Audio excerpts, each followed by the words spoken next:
नमस्कार, मैं हूं विकेश कुमार और आपके लिए लाए हैं बिहार दरोगा मेंस 2022 के लिए फुल्ली मॉक टेस्ट और ये प्लेटफॉर्म पब्लिकेशन का 11वां प्रैक्टिस सेट है। देखते हैं आज के प्रमुख प्रश्नों को और पीडीएफ आपको नॉलेज जंक्शन मस्ती टेलीग्राम चैनल पर उपलब्ध रहेगा, वहां से आप प्राप्त कर सकते हैं। तो मेरा पहला प्रश्न इस प्रकार से है कि सुल्तानों की भाषा क्या थी। तो सुल्तानों की भाषा करें या फिर सल्तनत कालों की करें तो इसकी भाषा, और मुग़ल कालों की भाषा की भी देखें तो ये जो है फारसी ही था। अगले प्रश्न को देखें, कहता है प्लास्टर ऑफ पेरिस का सूत्र क्या है। तो प्लास्टर ऑफ पेरिस, जब जिप्सम को जो है अर्थात CaSO4 × 2H2O को 120 डिग्री सी पर गर्म किया जाता है तो प्लास्टर ऑफ पेरिस बनता है, जिनका सूत्र CaSO4 × ½ H2O होता है। अगले सवाल को देखें, कहता है हेमिस गोप्पा नामक मठ कहाँ पर स्थित है। तो हेमिस गोप्पा नामक जो है ये बौद्ध मठ है, ये लद्दाख में है। अगला सवाल देखें, कहता है डॉक्टर भीमराव अम्बेडकर संग्रहालय। तो डॉक्टर भीमराव अम्बेडकर संग्रहालय एवं पुस्तकालय ये रामपुर उत्तर प्रदेश में है। तो ऑप्शन नंबर हो जाएगा ए। अगले सवाल को देखें, कहता है नर्मदा एवं ताप्ती नदी के मध्य कौन सा है पर्वत। तो यह है सतपुड़ा की पहाड़ी। तो ऑप्शन नंबर हो जाएगा सी। अगला सवाल देखें, कहता है 10 डिग्री चैनल किसको जोड़ता है। तो छोटा अंडमान से कौर निकोबार को जोड़ता है 10 डिग्री चैनल, जबकि 8 डिग्री की बात करें तो 8 डिग्री हो जाएगा मामी, 9 डिग्री हो जाएगा लक्ष्मी। तो मालदीव से मिनिकाय हो गया 8 डिग्री और लक्षद्वीप से जो है मिनिकाय हो जाएगा तो वो हो जाएगा 9 डिग्री। अगले सवाल को देखें, कहता है इंडियन स्पेस रिसर्च ऑर्गेनाइजेशन यानी कि इसरो उपग्रह लॉन्च केंद्र कहाँ पर है। ये श्रीहरिकोटा आंध्र प्रदेश में है, जबकि इसरो की मुख्यालय बेंगलुरु में है। अगला सवाल, कहता है विश्व बाल श्रम निषेध दिवस कब मनाया जाता है। तो ये मनाया जाता है 12 जून को, और मरुस्थलीय रोकथाम दिवस जो है 17 जून को मनाया जाता है। अगला सवाल है विधान परिषद के लिए चुनाव करने के लिए इच्छुक व्यक्ति की न्यूनतम उम्र। तो विधान परिषद रहे या फिर राज्यसभा रहे तो इनके लिए न्यूनतम उम्र 30 वर्ष है। फिर राष्ट्रपति, उपराष्ट्रपति, राज्यपाल के लिए 35 वर्ष, और लोकसभा एवं विधानसभा के सदस्य बनने के लिए 25 वर्ष, और ग्राम पंचायतों में चुनाव लड़ने के लिए 21 वर्ष। अगला सवाल देखें, अजातशत्रु के शासनकाल में प्रथम बौद्ध संगीति का आयोजन हुआ था। तो यह हुआ था राजगृह में, और इसकी अध्यक्षता करने वाले व्यक्ति कौन थे। तो ये थे महाकाश्यप। और जबकि द्वितीय बौद्ध संगीति की बात करें तो वैशाली में हुआ था, तीसरा पाटलिपुत्र में हुआ था, और चौथा कोंडलवन कश्मीर में हुआ था। अगला सवाल, खिलजी वंश का प्रथम शासक कौन था। तो खिलजी वंश की स्थापना जलालुद्दीन फिरोज खिलजी के द्वारा किया गया और इसने अपना राजधानी किलो खड़ी में बनाया था। अगला सवाल देखें, सिंधु घाटी लिपि की सूचना स्रोत ज्ञात होती है। तो सिंधु घाटी सभ्यता की लिपि की सूचना स्रोत जो है ज्ञात होती है किस चीज़ों से। तो ये होती है मोहरों से, क्योंकि यहाँ से जो है बहुत ज़्यादा मात्रा में मोहरों की प्राप्ति हुई थी। अगले सवाल को देखा जाए तो निम्नलिखित में से कौन सा युग में सही सुमेलित नहीं है। तो देखा जाए तो सैंडर्स हत्याकांड 1928 ये सही है। जनरल डायर हत्याकांड 1940 में जो है उधम सिंह ने जनरल डायर को लंदन में गोली मारा था, ये लिए इसे गलत है। और काकोरी कांड 1925 ये सही है, और अलीपुर षड्यंत्र 1908 ये भी सही है। अगले प्रश्नों को देखा जाए, अनुसूचित जनजाति के लिए लोकसभा में सर्वाधिक सीटों की संख्या कहाँ पर है। तो आपको पता है कि सर्वाधिक ST मध्य प्रदेश में है, तो सीटों की संख्या सर्वाधिक कहाँ पर होगी, वहीं होगी। अगला सवाल देखा जाए, भारत के लिए डोमिनियन स्टेट की मांग कब की गई थी। तो लखनऊ अधिवेशन में जब कांग्रेस और मुस्लिम लीग एक हुआ तो उसी वक्त जो है डोमिनियन स्टेट की मांग की गई थी। तो लखनऊ पैक्ट 1916 में, और इसके अधिवेशन की अध्यक्षता करने वाले थे अंबिकाचरण मजुमदार। अगला सवाल देखा जाए, बलवंत राय मेहता समिति किस प्रकार की पंचायती राज व्यवस्था की अनुशंसा किया। तो 1957 में गठित हुआ था बलवंत राय मेहता कमेटी, जिन्होंने त्रिस्तरीय पंचायती राज का सुझाव दिया, इसलिए बलवंत राय मेहता को पंचायती राज का शिल्पीकार कहा जाता है। और 1977 ईस्वी में जो गठित हुआ था अशोक मेहता समिति, उसने द्विस्तरीय पंचायती राज का सुझाव दिया था। और GV राव समिति 1985, उन्होंने 4 स्तरीय, और 1986 में LM सिंधवी समिति आया, जिन्होंने त्रिस्तरीय पंचायती राज को संवैधानिक दर्जा दिलाया। अगला सवाल, मांसपेशी में किस अम्ल की एकत्रित हो जाने पर थकावट महसूस होती है। तो लैक्टिक अम्ल जो है एकत्रित हो जाने के कारण थकावट महसूस होती है। अगला सवाल, राष्ट्रमंडल खेलों का प्रारंभ। अगर राष्ट्रमंडल की स्थापना की बात होगी तो स्थापना 1926 में हुआ था, लेकिन पहली बार खेल प्रारंभ हुआ था 1930 ईस्वी में। अगले सवाल को देखा जाए, कहता एक बोतल का 3/5 भाग भरा हुआ है तो बोतल के भरे हुए भाग और खाली भाग का अनुपात क्या होगा। देखिए इतना भाग तो भरा हुआ है, अब खाली भाग कितना होगा, तो 1-3/5 करेंगे तो कितना हो जाएगा, 5 का 5 3 जाएगा, 2/5 भाग जो है खाली है। अब इन दोनों का अनुपात करेंगे तो 5-5 कट जाएगा, 3:2 हो जाएगा। तो ऑप्शन नंबर आपका बी हो जाएगा। अगले सवाल को देखा जाए। कहता है 4 अंकों की वह बड़ी से बड़ी संख्या ज्ञात करना है जिसे 7, 9 और 11 से विभाजित करने पर प्रत्येक दशा में जो है 5 शेष प्राप्त होगा। तो अगर आप 9707 में किसी भी संख्या से भाग देंगे तो शेषफल आपको 5 ही मिलेगा। अगला सवाल देखा जाए। कहता है NC3 = NC8 में n का मान क्या होगा, तो n का मान हो जाएगा 8 3 11। तो आपका ऑप्शन नंबर हो जाएगा ए, ये ऑप्शन नंबर बी हो जाएगा 11। अगले सवाल को देखा जाए। कहता है एक नाव जो है नाव की चाल 30 किलोमीटर प्रति घंटा है और धारा की चाल 6 किलोमीटर प्रति घंटा है और कहता है 5 मिनट में धारा के दिशा में और धारा के विपरीत दिशा में जाने में कितना समय लगेगा। अब देखिए 30 किलोमीटर जो और प्लस धारा है तो यानी कि धारा के दिशा में जाएगा तो जुट जाएगा, तो 36 × 5 ये मिनट है, बटे करेंगे 60, तो ये जो है गुना 5 12 7 और 12 3 36, यानी 3 किलोमीटर ये जो धारा के दिशा में जाएगा। अब धारा के विपरीत में जाएगा तो घट जाएगा, तो घट जाएगा तो 24 हो जाएगा, यानी कि 30 में से 6 घटेगा आपकी बार विपरीत जाने में, तो 24 गुना कितना हो जाएगा, 5 मिनट जाता है तो 5/60। तो यहाँ से काटेंगे तो फिर 12 बार में कटेगा, फिर 12 दूना 24। धारा के दिशा में जाएगा तो वो 3 किलोमीटर और धारा के विपरीत जाएगा तो 2 किलोमीटर 5 मिनट में जाएगा। अगला सवाल देखा जाए।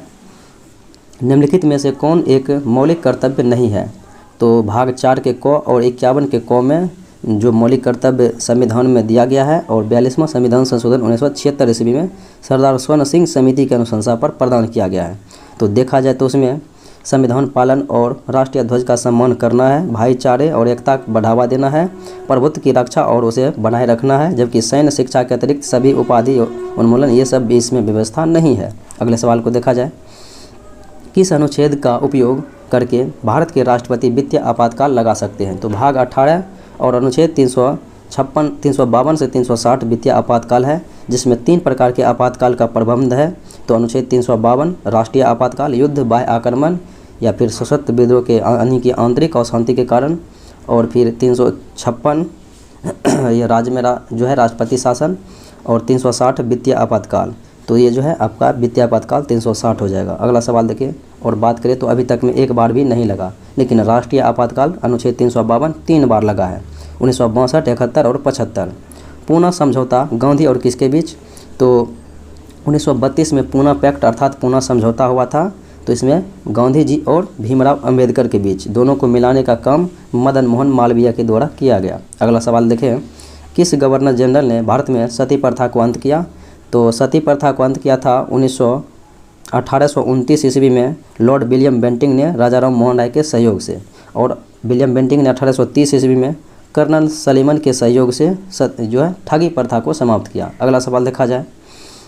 निम्नलिखित में से अधिवृक्क रस अर्थात एड्रेनल को हम किस रूप में जानते हैं, तो एड्रेनल ग्रंथि है, अर्थात ये इसी से जो है एड्रेनल हार्मोन भी निकलता है, तो आपका हार्मोन हो जाएगा। अगला सवाल देखा जाए।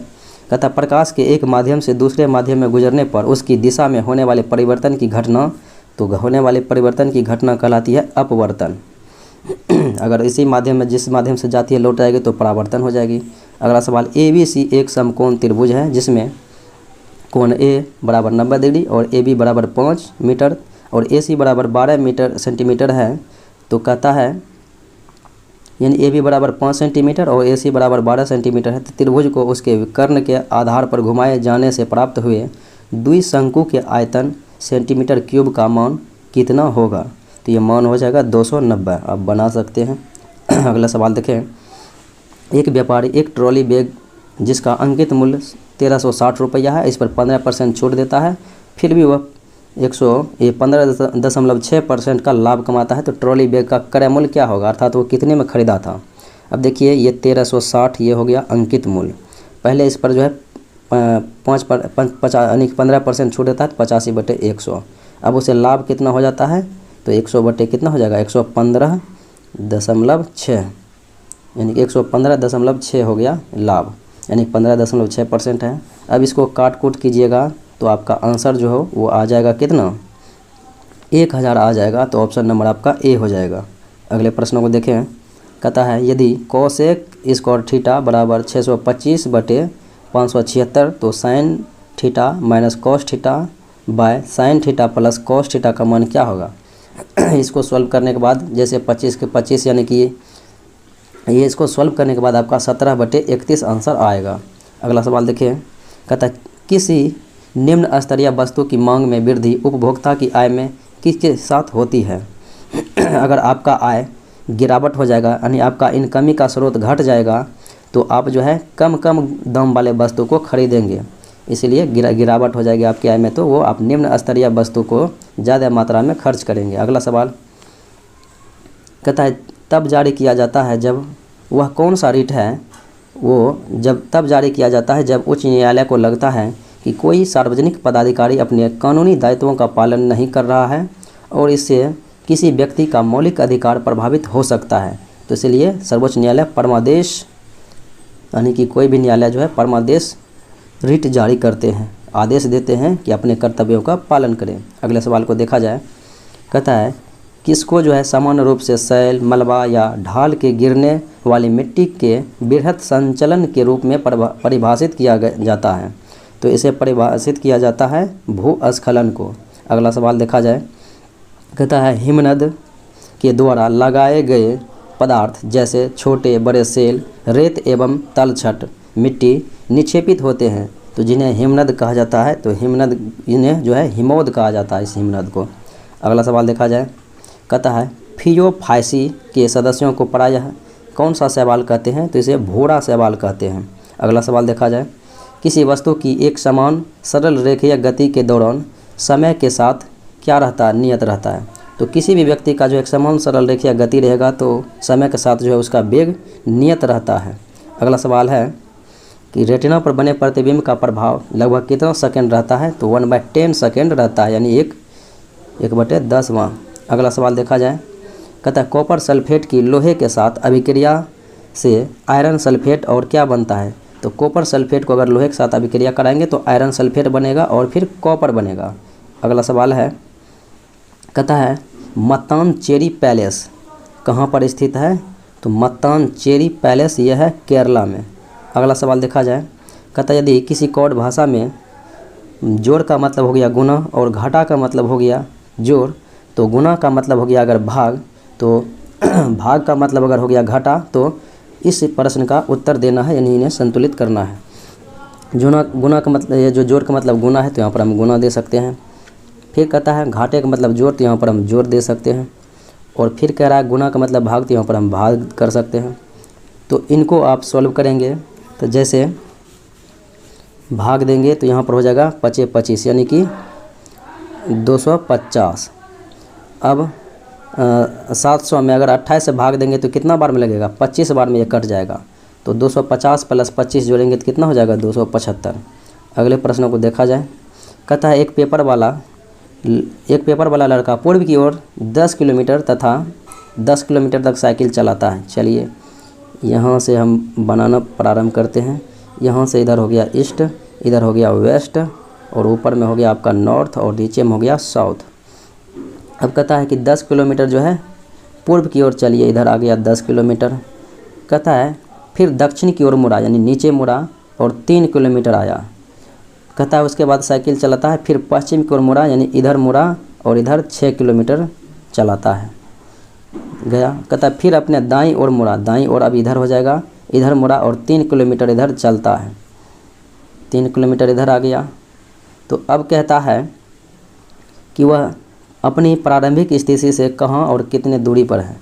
देखिए 3 इधर आया और 3 इधर गया, यह सोलपोट हो गया, यानी कि ख़त्म हो गया। अब 10 इधर आया और 6 इधर आया, वापस 10 गया और 6 आया, तो 4 किलोमीटर जो है इधर है, वो पूर्वे में घूम रहा है, तो 4 किलोमीटर हो जाएगा पूर्व। अगला सवाल देखा जाए।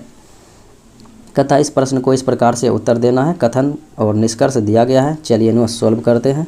कहता सभी फूल पत्ते हैं, ये हो गया फूल और ये हो गया पत्ते, ये हो गया पत्ते हैं।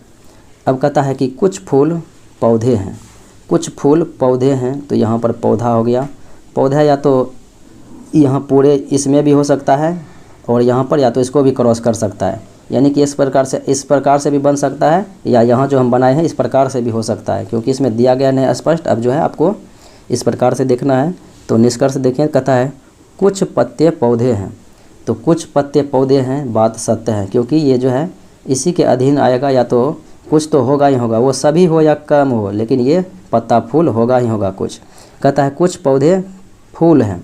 तो कुछ पौधे फूल तो है ही है, क्योंकि पौधा और फूल तो यहाँ पर लिख लिया है कि कुछ फूल पौधे हैं तो कुछ पौधे फूल हैं। तो दोनों निष्कर्ष जो है आपको मैचिंग हो रहा है। अगला सवाल देखा जाए, कहता है 3 और प्रतिशत में है 2, इसको माना है 50, 2% 4, इसको 60 माना है, तो 4% 5% 4 को क्या माना जाएगा। अब देखिए 3 है, 3 + 2 करेंगे तो कितना होगा 5, 5 दहें 50, फिर 4 + 2 करेंगे तो 6 दही 60, फिर आप करेंगे 5 4 9, 9 दही कितना हो जाएगा 90। अगला सवाल देखा जाए, कहता है किसका तार इस्पात के तार से अधिक प्रबल होता है। तो इस्पात के तार से भी अधिक प्रबल होता है, तो ये हो जाता है नायलॉन का तार। अगला सवाल देखा जाए, कहता है विद्युत द्वारा किसी पदार्थ पर किसी वांछित धातु की परत निक्षेपित करने की प्रक्रिया को क्या कहते हैं। तो इसे कहते हैं विद्युत लेपन, ऑप्शन नंबर ए। अगला सवाल देखा जाए, कहता है डैश से मतलब समष्टि में जन्मी उस संख्या से है जो दी गई अवधि के दौरान आरंभिक घनत्व से। तो जन्मदर जो है, जन्मदर से मतलब समष्टि में जन्मी उस संख्या से है जो दी गई अवधि के दौरान आरंभिक घनत्व से जोड़ती है। अगला सवाल देखा जाए, कहता है प्रधानमंत्री द्वारा दी गई एक कल्याणकारी योजना जिसके अंतर्गत उन परिवारों को घरेलू LPG कनेक्शन दिए जाएंगे जो गरीबी रेखा से नीचे हैं। तो ये प्रधानमंत्री उज्ज्वला योजना की कहानी है, जो कि उत्तर प्रदेश बलिया से 1 मई 2016 को स्टार्ट हुआ था। अगला सवाल, निम्न में से किस अनुच्छेद के तहत जो है धर्म के नाम पर किसी भी प्रकार का विभेद नहीं किया जाएगा। तो आपने अनुच्छेद 15 में पढ़ रखा है कि धर्म, नस्ल, जाति, लिंग और जन्म स्थान के आधार पर भेदभाव करना निषिद्ध ठहराया गया है। तो इस प्रकार से ये हो जाएगा। और धर्म एवं आचरण की स्वतंत्रता अनुच्छेद 25 में है, 14 में विधि के समक्ष समता के अधिकार, और अनुच्छेद में 17 में अस्पृश्यता का अंत अर्थात छुआछूत का अंत किया गया है।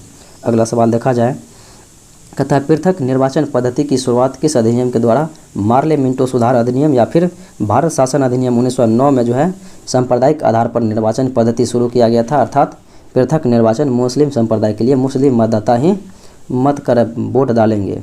तो ये था, इसलिए लॉर्ड मिंटो को जाना जाता है सांप्रदायिक निर्वाचन के जनक। अगला सवाल है, गुप्त काल के प्रसिद्ध गणितज्ञ कौन थे। तो ये गणितज्ञ आर्यभट्ट हैं। अगला सवाल है, निम्न में से किस सरकार को पूर्णतः उत्तरदायी सरकार के नाम से जाना जाता है।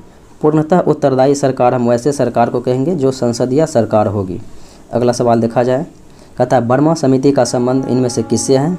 तो 1999 में गठित किया गया था मूल कर्तव्यों की पहचान के लिए बर्मा समिति, 1999। अगला सवाल है, विषुवतीय रेखा क्षेत्र के सघन वन लाभदायक हैं किसके लिए। ये सघन वन जो है लाभदायक है इमारती लकड़ी के लिए। विषुवतीय रेखा के क्षेत्र के जो सघन वन इमारती लकड़ी के लिए प्रसिद्ध हैं। अगला सवाल, नीति निर्देशक तत्व सरकार के मार्गदर्शन हेतु किसके द्वारा दिए गए हैं। तो राज्य के नीति निर्देशक सिद्धांत संविधान द्वारा प्रदत्त किया गया है, जो कि भाग 4 में है और अनुच्छेद 36 से 51 तक में इसका उल्लेख है। अगला सवाल है, किस राज्य में द्विसदनात्मक विधायिका नहीं है। तो द्विसदनात्मक विधायिका की बात करें तो ये किस राज्य में है। तो उत्तर प्रदेश में है, बिहार में भी है, उसके बाद कर्नाटका में है, उसके बाद आंध्र प्रदेश में भी है, और महाराष्ट्र में भी है, और तेलंगाना में भी है। तो आपको केरला में नहीं है। बात करें उत्तर प्रदेश में 99 है, और बिहार में 75, कर्नाटक में 75, आंध्र प्रदेश में 50, और महाराष्ट्र में 78 है, तेलंगाना में 40 है। अगला सवाल, उच्च न्यायालय के न्यायाधीश के रिटायरमेंट अर्थात सेवानिवृत्ति की उम्र सीमा क्या है। तो आपको पता है कि 62 वर्ष है, और सर्वोच्च न्यायालय के मुख्य न्यायाधीश की 65 वर्ष। अगला सवाल देखा जाए, निम्न में से किस वर्ष राष्ट्रीय एकता परिषद का गठन हुआ था। तो 1961 में राष्ट्रीय एकता परिषद का गठन हुआ, और राष्ट्रीय विकास परिषद का गठन 1952 में। अगला सवाल देखा जाए, थल सेना दिवस कब मनाया जाता है। तो थल सेना दिवस मनाया जाता है 15 जनवरी को। 28 जनवरी को राष्ट्रीय विज्ञान दिवस सीवी रमन के रमन प्रभाव से संबंधित है। और 21 फरवरी को मातृभाषा दिवस। अगला सवाल देखा जाए, कहता है सर्वोच्च न्यायालय में मुख्य न्यायाधीश बनने वाले बिहार के प्रथम न्यायाधीश कौन थे? तो ये थे न्यायमूर्ति भुवनेश्वर प्रसाद सिन्हा, जो कि बिहार के प्रथम न्यायाधीश थे, जो कि सर्वोच्च न्यायालय के न्यायाधीश बनने वाले थे, सर्वोच्च न्यायालय में मुख्य न्यायाधीश बनने वाले थे। अगला सवाल देखा जाए, कहता है बिहार राज्य के गीत का रचयिता कौन है? तो ये है सत्यनारायण। अगला सवाल देखा जाए, प्रकाश संश्लेषण की दर अधिकतम जो है लाल रंग में होगा और सबसे कम बैगनी रंग में। अगला सवाल है, एक पौधे दूसरे पौधे यानी एक पौधे पर दूसरा पौधा उगता है तो उस पौधे यानी इस प्रक्रिया को क्या कहते हैं? एपीफाइट। एक पौधे यानी दूसरे पौधे पर उगते हैं तो इसे एपीफाइट। निम्न में से कौन पौधों में उत्सर्जन का एक उत्पाद नहीं है? तो पौधों में उत्सर्जन का एक उत्पाद यूरिक एसिड नहीं है, जबकि टैनिन, गोंद और लेटेक्स हैं। अगला सवाल है, निम्नलिखित में से कौन सी संरचना प्रोकैरियोटिक कोशिका में नहीं है? तो केंद्रक झिल्ली का जो है प्रोकैरियोटिक कोशिका में अभाव होता है, जबकि कोशिका भित्ति, कोशिका झिल्ली और राइबोसोम पाया जाता है। अगला सवाल है, मानव शरीर के किस अंग में रुधिर ऑक्सीजन युक्त होता है? तो बायां ऑलिंद में भी ऑक्सीजन युक्त होता है और फेफड़ा में भी ऑक्सीजन युक्त ही होता है। तो हालांकि आंसर फेफड़ा लिया गया है, लेकिन याद रखें कि बायां ऑलिंद में ही मुख्य रूप से शुद्ध रक्त रहता है, अर्थात ऑक्सीजन युक्त। अगला सवाल, सुमेलित युग कहता है इसमें कौन सा है? साल्मोना। तो साल्मोना टाइफी के कारण से जो है टाइफाइड होता है, तो ये, और कुष्ठ रोग जो है माइक्रोबैक्टीरियम लेप्री के द्वारा होता है, इसलिए यही गलत है। और प्लाज्मोडियम से मलेरिया, टीनिया सोलियम से टीनियसिस और फिर पैराथार्मोन से ऑस्टियोपोरोसिस, ये सत्य है। अगला सवाल देखा जाए, निम्नलिखित में से कौन सी गैस वायुमंडलीय प्रदूषक हैं? तो वायुमंडलीय प्रदूषक किसे माना जाएगा? तो ये सल्फर डाइऑक्साइड को। अगला सवाल देखा जाए, हड्डियों में जमा मुख्य खनिज तत्व क्या है? तो हड्डियों में रहता है कैल्शियम। अगला सवाल देखा जाए, कहता है राम ने एक वित्त कंपनी से वॉशिंग मशीन खरीदने हेतु 9,000 रुपया उधार लिया, जिस पर 6% प्रतिवर्ष की दर से चक्रवृद्धि ब्याज दे था, और तीसरे वर्ष के अंत में राम को कुल कितना ब्याज देना पड़ेगा? देखिए 9,000 लिया है तो यहाँ पर 9,000 कर देते हैं, और 6% की दर से 3 वर्ष का है तो 106/100, फिर गुना करना है 106/100, फिर गुना करना है 106/100। अब इनको आप जो है सॉल्व कीजिएगा, यानी कि हल कीजिएगा तो कितना आएगा आपको? ये आ जाएगा 10,719 रुपया आएगा इनको सॉल्व करने के बाद। तो आपने 9,000 लिया और 10,719 रुपया यह मिश्र धन हुआ, तो देखिए कितना रुपया का 10,719 होगा 144 रुपया। तो आपको ये जो है 1,719 रुपया ब्याज के रूप में देना होगा। अगर मिश्र धन रहेगा तो वो 10,719.144 रुपया। अगला सवाल देखा जाए, 5 पॉजिटिव पूर्णांकों का औसत 385 है, तो 385 गुना 5 करेंगे तो कितना हो जाएगा? 1925 होगा। फिर कहता है पहले 2 पूर्णांकों का औसत 568 है, तो 568 गुना 2 करेंगे तो कितना हो जाएगा? 1137 हो जाएगा। फिर कहता है चौथे और 5वें पूर्णांकों का औसत 187.5 है, तो 187.5 गुना 2 करेंगे तो हो जाएगा 375। अब इनको जोड़ेंगे तो कितना हो जाएगा? 1512 हो जाएगा, यानी कि 7 5 12 के 2, 7 3 10 1 11 और 11 3 14 15। अब 1925 में से कितना घटाना है? तो घटाना है 1512, तो आपका तीसरा औसत आ जाएगा जो कि होगा 413।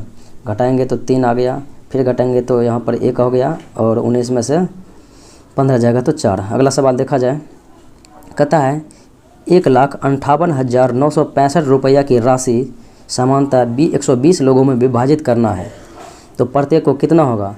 इसी में आप जो है 120 से भाग दे दीजिए तो आपको आ जाएगा लगभग। कहता है कितना होगा? ये एक्यूरेट नहीं आएगा, ये लगभग में आएगा। लगभग यानी कि आपका एक्यूरेट में आंसर रहेगा तो 1324.70 आएगा, तो लगभग 1325 आपको ऑप्शन में मौजूद है। अगला प्रश्न देखा जाए, कहता है कि वेंकट के पास कुछ बत्तख और कुछ भेड़ हैं और पशुओं के कुल सिर की संख्या देखा जाए तो 81 है। x प्लस y करेंगे तो कितना हो गया, सिर की संख्या 81, दोनों को एक एक सिर होगा। और पशुओं के पाँव की संख्या 268 है। मान लेते हैं कि बत्तख का कितना है, 2 पाँव है, और भेड़ का कितना हो जाएगा, 4 पाँव हो जाएगा, 4y बराबर कितना हो गया, 268। अब जो है, अब इस पर 2 से गुना कर देते हैं तो यहाँ पर 2x, यहाँ पर 2y, और यहाँ पर हो जाएगा कितना, 2 के 2, 8 दूने 16, 162 हो गया। अब यहाँ पर ये माइनस माइनस और माइनस कर देते हैं तो ये कट गया। अब यहाँ पे 2 माइनस 4 जाएगा तो माइनस 2y बचेगा बराबर में, और 162 यानी कि 106 आ जाएगा माइनस में, तो माइनस तो इधर इधर खत्म हो गया। y बराबर फिर कितना आ गया, 2y बराबर 106, तो y बराबर 53 हो गया। तो आपका ऑप्शन नंबर जो है 53 बी में मौजूद हैं। अगले सवाल को देखा जाए। कहता दिए गए पैटर्न को ध्यानपूर्वक देखना है, पढ़ना है। तो आप देखिए 11 5 16 और 16 दूना इतना यहाँ पर क्या होगा 32, 7 3 10 दूना 20, 14 6 20 दूना 40। तो आपका 32 ऑप्शन नंबर सी। अगला सवाल है कि किसी कूट भाषा में गोफी को यानी GOOFY को EMMDW लिखा जाता है, तो उसी कूट भाषा में EMMA को क्या लिखा जाएगा। अब देखिए यहाँ से बढ़ रहा है EFG, आपको भी यहाँ से बढ़ना है CDE, फिर यहाँ से बढ़ा है MNO 2 बढ़ा है, तो आप KM KLM इस प्रकार से होगा, फिर YZA हो जाएगा। अगले सवाल को देखा जाए। कहता है कि चाय की दुकान पर बेची जाने वाली कुछ चाय टाटा का है, बात सही है। फिर कह रहा है, यानी ये कथन है। फिर कहता है कि दूसरा कथन कि इस चाय की दुकान पर बेची जाने वाली कोई भी चाय अहमद चाय नहीं है यानी कि अहमद चाय नहीं है। फिर कहता है इस चाय की दुकान पर बेची जाने वाली सभी चाय अत्यंत सुगंधित और स्वादिष्ट है, चाहे चाय टाटा की हो या कोई भी कंपनी को, वो अत्यंत ही सुगंधित और स्वादिष्ट है, ये बात कहा गया है। फिर विकल्प में भी देखा जाए तो विकल्प में कह रहा है कि चाय की दुकान पर बेची जाने वाली कुछ चाय टाटा चाय नहीं है परंतु स्वादिष्ट है, ये बात सही है। टाटा की रहे न रहे लेकिन वो स्वादिष्ट है। फिर कहता है चाय की दुकान पर बेची जाने वाली अहमद चाय अत्यधिक सुगंधित है, तो यहाँ पर कह रहा है कि यहाँ पर कहा जा रहा है कि कोई भी चाय जो है अहमद नहीं है, तो सुगंधित है, इसमें है की बात क्या होगा, ये तो गलत है। फिर अगले विकल्प को देखा जाए। कहता है कि इस चाय की दुकान पर बेचे जाने वाली टाटा चाय अत्यंत सुगंधित है, ये बात सही है।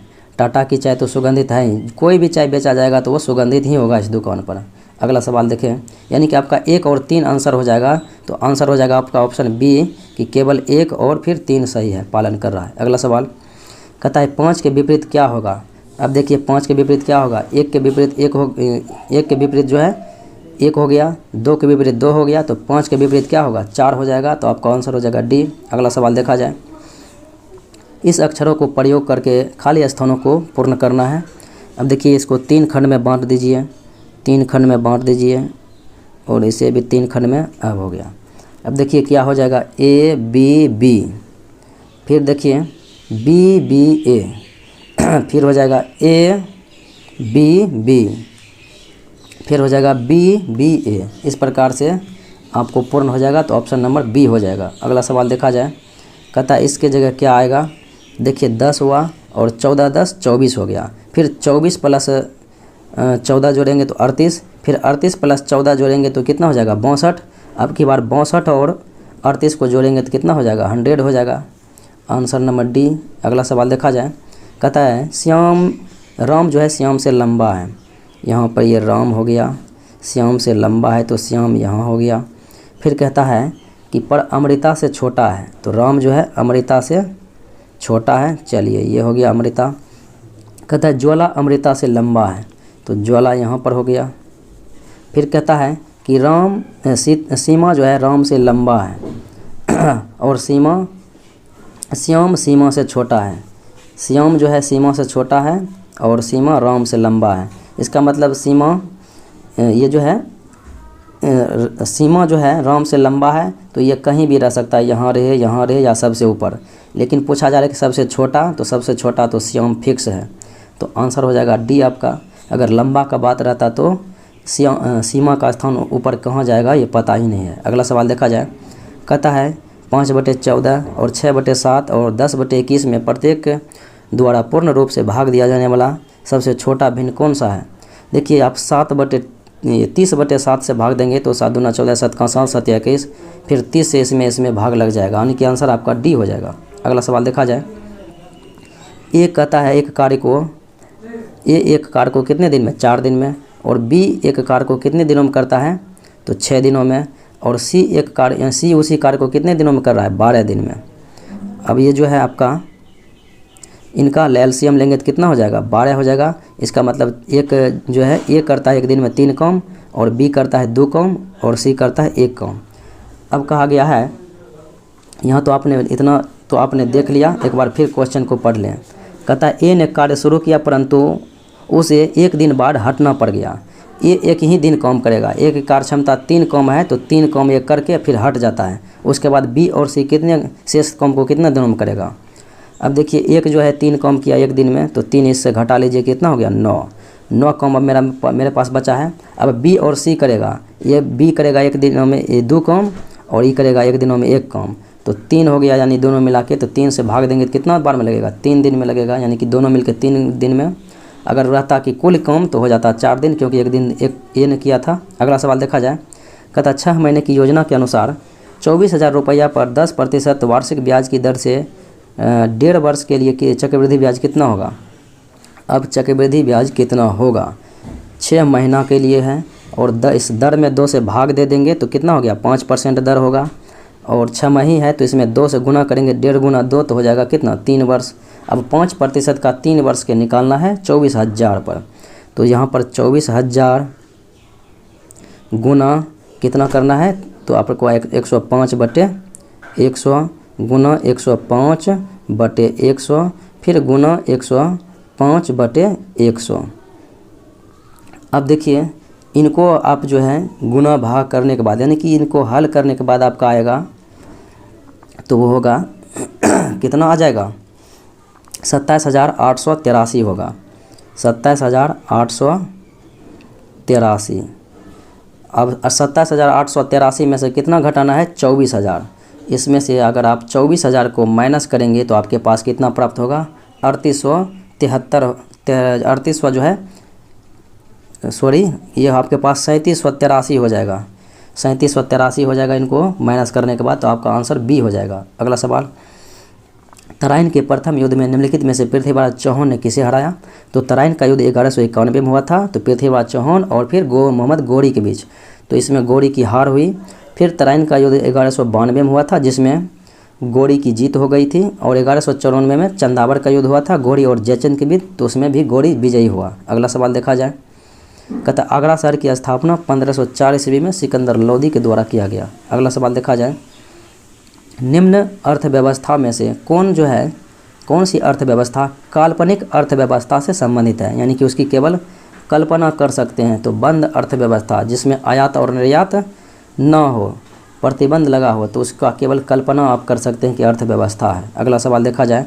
एक तरफ पुस्तक है और एक तरफ जो है उनका लेखक दिया गया है, तो चलिए मिलाते हैं, मैचिंग कराते हैं। तो हाफ ए लाइफ के लेखक कौन है? तो BS नायपाल। और उसके बाद देखा जाए तो कहता है worshipping false gods. Worshipping false god के लेखक कौन है? तो ये हो जाएगा अरुण शौरी। और अग्नि की उड़ान APJ अब्दुल कलाम। और फिर जीत आपकी, तो ये हो जाएगा जीत आपकी शिव खेरा। जीत आपकी शिव खेरा। अगले प्रश्नों को देखा जाए। कहता है उत्तरी अमेरिका के शीतोष्ण घास के मैदान को क्या कहते हैं? तो ये प्रेरीज कहते हैं। पंपास अर्जेंटीना में है, डाउन्स ऑस्ट्रेलिया में, और स्टेपिज रूस में है, यानी कि यूरेशिया में है। अगला सवाल देखा जाए तो कहता है इस तरफ जो है लोक कला है, एक तरफ राज्य दिया गया है। तो मेहंदी राजस्थान का है, और रंगोली महाराष्ट्र का है, गोदना बिहार का है, और चौकपोरना उत्तर प्रदेश का है। अगला सवाल देखा जाए। कहता है जनगणना 2011 के अनुसार किस केंद्र शासित प्रदेश का लिंगानुपात जो है सबसे कम रहा था? तो सबसे कम लिंगानुपात वाले केंद्र शासित प्रदेशों की बात करें तो ये हो जाएगा दमन एवं दीव। अगर राज्यों की बात करें तो केरला हो जाएगा, जहाँ पर 1084 है। और न्यूनतम अगर राज्यों में देखा जाए तो हरियाणा हो जाएगा, वो 879। अगला सवाल। निम्नलिखित में से किसके जन्मदिन पर डॉक्टर दिवस मनाते हैं? तो डॉक्टर बिधान चंद्र राय के जन्मदिन पर जो है 1 जून को जो है यानी 1 जुलाई को डॉक्टर्स दिवस मनाते हैं, 1 जुलाई को डॉक्टर्स दिवस मनाते हैं और SBI की स्थापना भी उसी दिन हुआ था। अगले सवाल को देखा जाए। और राधा कृष्णन के जन्म दिवस 5 सितंबर को राष्ट्रीय शिक्षक दिवस। कहता है ताप विद्युत परियोजना के संदर्भ में निम्नलिखित में से कौन सा जोड़ा सही है। तो देखा जाए तो कोरबा छत्तीसगढ़ में है, तलचर ओडिशा में है, रामगुंडम कर्नाटका में है और ये कवास जो है गुजरात में, ये सत्य है। अगला सवाल देखा जाए। कहता है निम्न में से किसे ड्यूस के नाम से जाना जाता है। तो मुसोलिनी को ड्यूस कहा जाता है जो कि फासिस्टवाद के जन्मदाता है। और नेपोलियन को बात करें तो लिटिल कारपोरर कहा जाता है। अगले सवाल को देखा जाए। कहता है राष्ट्रीय भौतिकी प्रयोगशाला स्थित है, तो यह है नई दिल्ली में। अगले सवाल को देखा जाए। इनके साथ जो है मैचिंग कराना है, यानी कि कौन सा कहाँ पर, यानी कि किसकी स्थापना कब हुई थी। तो देखा जाए तो कहता है कि राष्ट्रीय फिल्म पुरस्कार तो ये हुआ था 1954 में, और राष्ट्रीय फिल्म फेयर पुरस्कार 1952 में, दादा साहब फाल्के 1969 में और ज्ञानपीठ पुरस्कार 1965 में। इस प्रकार से 1, 2, 3, 4 आपका जो है सेम मिला हुआ है। राष्ट्रीय फिल्म पुरस्कार 54 में और फिल्म फेयर 1952 में। अगला सवाल देखा जाए। कहता है उत्पादन की दृष्टि से भारत की प्रमुख खाद्य फसल तो यह है चावल। चावल ही सर्वाधिक मात्रा में खाया जाता है। अगला सवाल। सौरमंडल का सबसे चमकीला ग्रह तो वो हो जाएगा शुक्र। सबसे नज़दीक का ग्रह तो हो जाएगा बुध और सबसे दूर का ग्रह तो हो जाएगा वरुण। अगला सवाल। निम्नलिखित में से वह कौन सा वन्य जंतु अभयारण्य है जहां गेंडों के संरक्षण की परियोजना चल रही है। तो ये काजीरंगा राष्ट्रीय उद्यान जो कि 1 सींग वाले गेंडे के लिए प्रसिद्ध है और ये असम राज्य में है। अगले प्रश्नों की देखा जाए। कहता है एशिया एवं प्रशांत के लिए आर्थिक एवं सामाजिक आयोग अर्थात ESCAP का मुख्यालय थाईलैंड की राजधानी बैंकॉक में है। अगला सवाल देखा जाए। निम्नलिखित में से किसे अब्राहम लिंकन की हत्या किया था, किसने। तो अब्राहम लिंकन की हत्या करने वाले थे जॉन विल्कीज वोथ। आपका ऑप्शन हो जाएगा C। ये था आज का मुख्य विश्लेषण। मिलते हैं अगले वीडियो में। जय हिंद।